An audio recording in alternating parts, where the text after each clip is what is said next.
Okay. Hmm. Interesting. Okay, so let's get started. This is gonna be fairly simple today. I have an idea what I'm gonna talk about next, but I just need to look some things over again.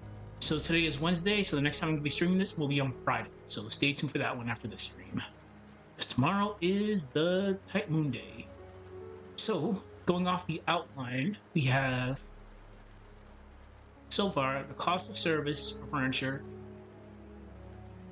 what furniture are in Umineko, furniture as people. Let's talk about how the Ushiromiya family actually treats them proper. We'll do that for section 4. Okay, let's rock and roll.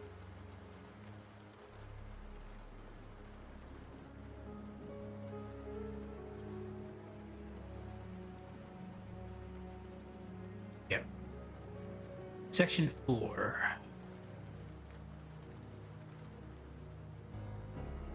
Let's talk about why they why they treat them as furniture. Why the Ushiromiya family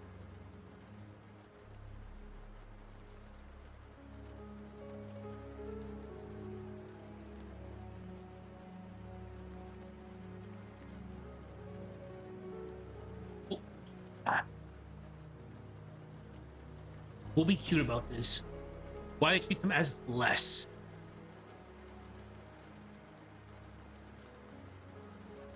Okay.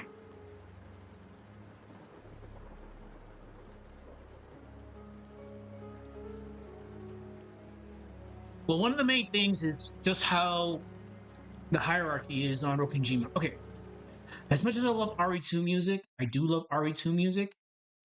The rain just throws me off so much during these ambient ones. It really does. And you have to be really careful with these songs nowadays because a lot of them are copyrighted, which really sucks. So I like listening to music when I'm doing these narratives. Then I get hit with the copyright, and I'm like, oh, okay. So let's start off with the hierarchy on Rokenjima from Kinzo all the way down.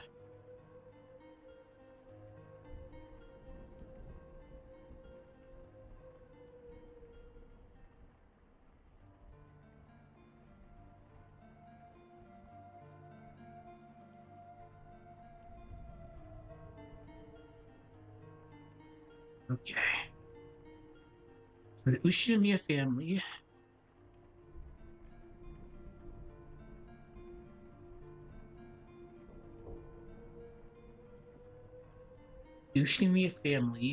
has a rigid structure.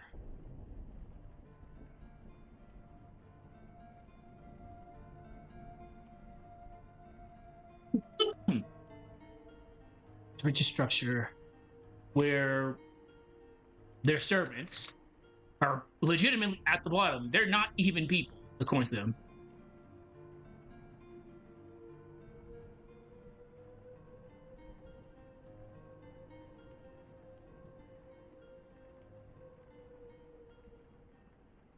So calling the servants furniture.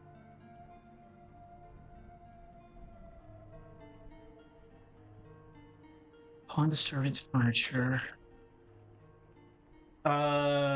It's a way of reinforcing that hierarchy.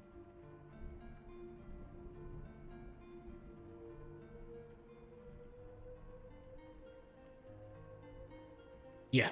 You want to do that? Yeah.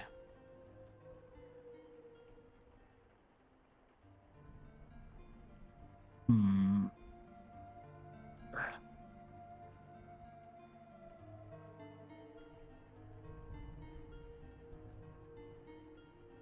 Obey, remain silent, and never overstep. Tell that to Shannon and Kanon.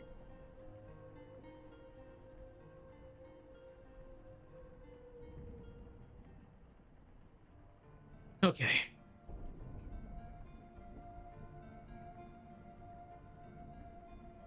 The Ushinomiya family has a rigid structure where servants exist at the bottom, Calling the servants furniture is a way of reinforcing the hierarchy. Servants are expected to obey, remain silent, and never overstep. Uh,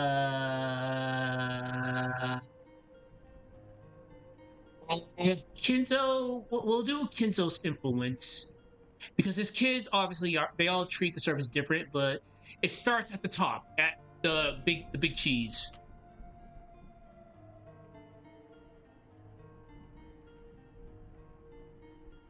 Shout outs to Natsui or Natsui.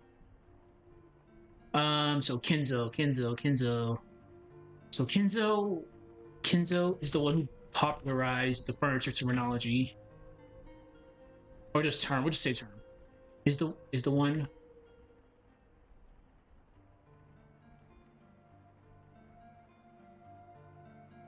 We'll say terminology.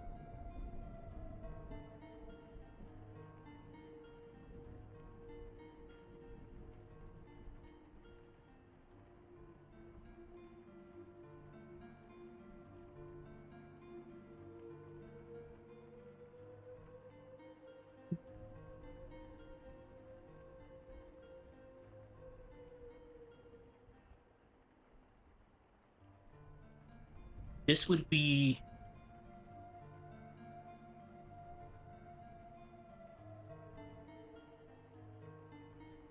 slow.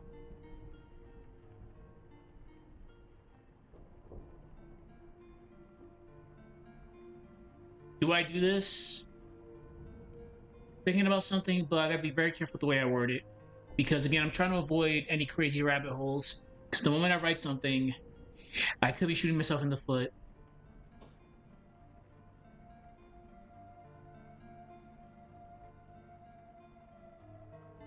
His obsession.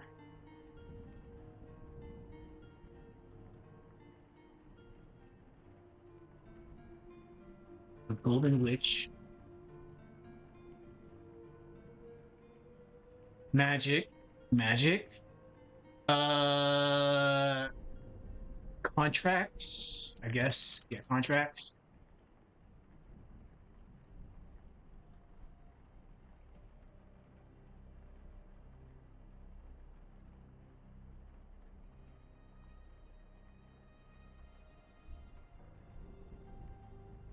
My shoulder's still really messed up. We ended up finding out what was going on. So the little gap in between your rotator cuff and your shoulder, well, your deltoid and your shoulder, the joint right there, there's excess fluid in there. So whenever I do like a lateral raise, I feel a lot of pain right there.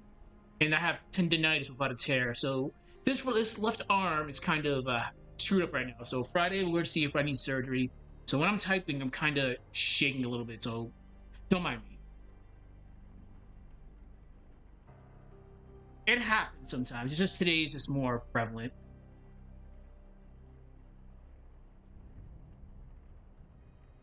I'm a very my body is broken.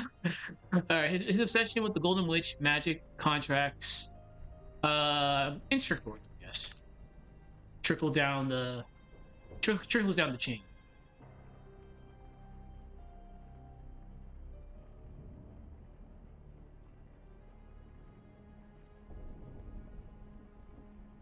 Trickles down the chain, shaping how pretty much how everybody views the furniture. How the rest of the family. No, we'll say mansion.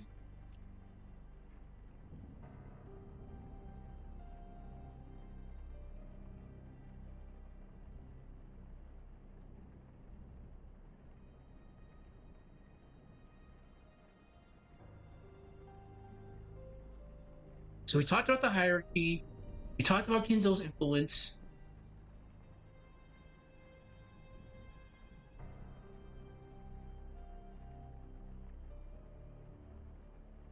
What if we do emotional distance? We can use emotional distance as control. Yeah.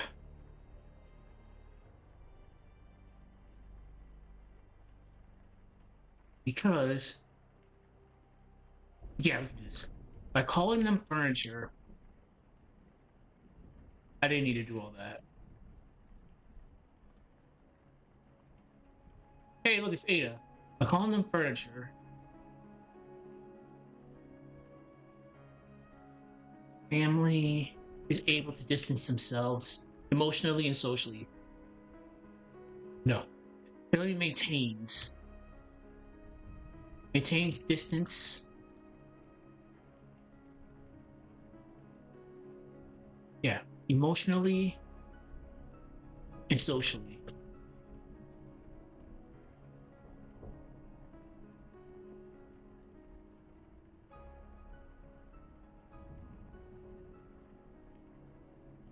Because it's easier to understand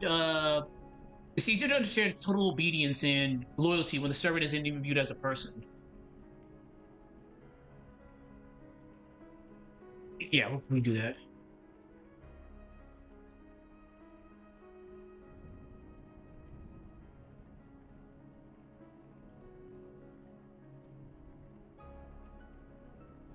I cannot spell when it matters.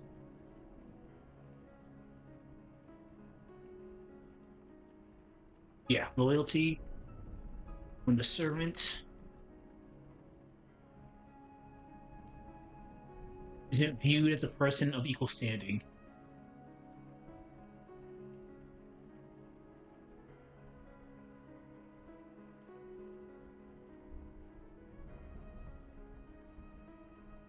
Okay.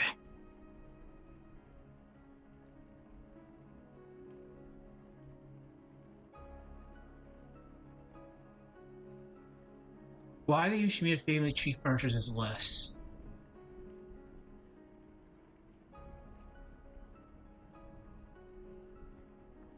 We talked about the hierarchy. We talked about Kinzo's influence.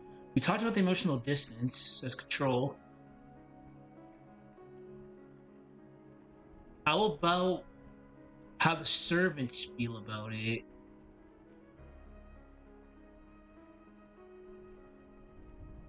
Yeah, we can do that.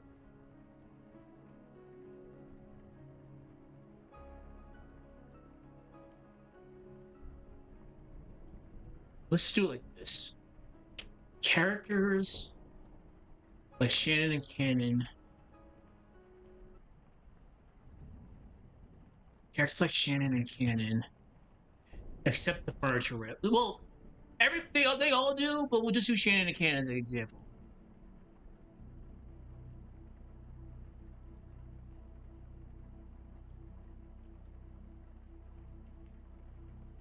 because they were raised in that environment.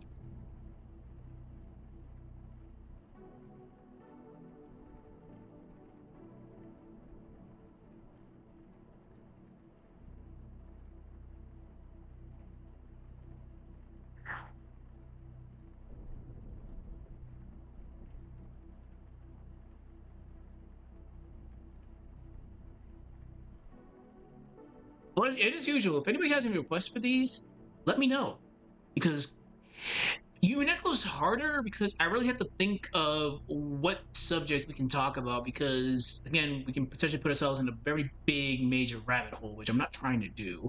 So if I'm thinking about doing a Umineko video, I really have to like sit on it and just think about what I'm gonna do. Because I know I want to do it on Angie eventually, because Angie's hilarious.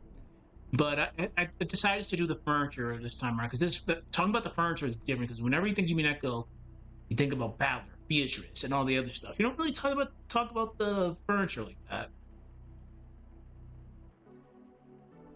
I'll have fun doing the sakes. Sunderes everywhere. So characters like Shannon can accept the furniture label because they were raised in that environment.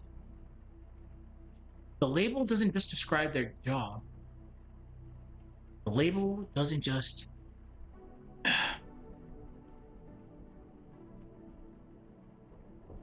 their job.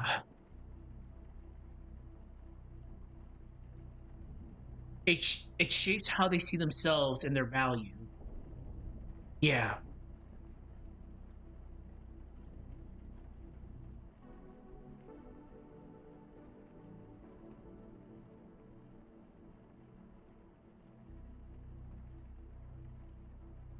Okay. I think that's good. All right. let's read what we got. Because how long am I streaming this for? About. Okay, that's good. Again, I'm being very careful with this arm. I'm not trying to type that much. I'm able to do sprite animation very long because I only need like one hand or one arm. But with this one, I don't want to fuck around and find out. So, um, so today we did section 4, which is why the Ushiromiya family treat furniture as less. The hierarchy. The Ushiromiya family has a rigid structure where servants exist at the bottom. Calling the servants furniture is a way of reinforcing that hierarchy. Servants are expected to obey, remain silent, and never overstep. Kinzo's influence. Kinzo is the one who popularized the furniture terminology. This would be adopted by his children as well. It's funny with Rosa because Rosa took to all her frustrations besides the cousins later on, but on the furniture, Rosa's hilarious. I digress.